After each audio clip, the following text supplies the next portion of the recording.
Praise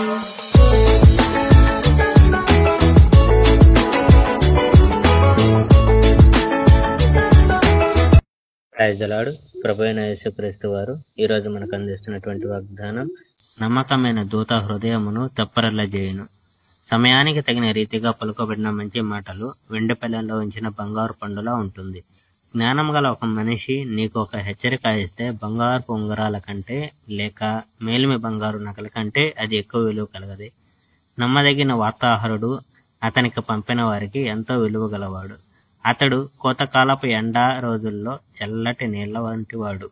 కానుకలు ఇస్తానన్న వాగ్దానం చేసి వాటిని ఎన్నడూ ఇవ్వని వారు వర్షం కురిపించిన మేఘాలు, గాలి వంటి వారు. సహనంగా మాట్లాడడం ఏ వ్యక్తికే గాని చివరకు ఒక అధికారి ఆలోచనే గాని మార్చుతుంది.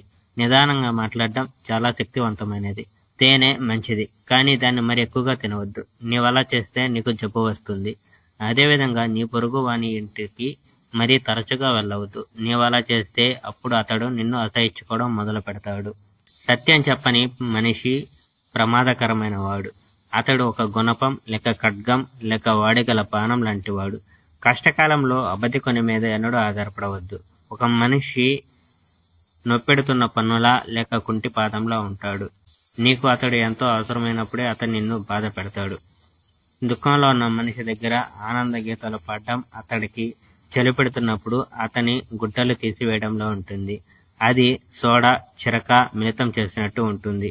Praise the Lord. May God bless our India.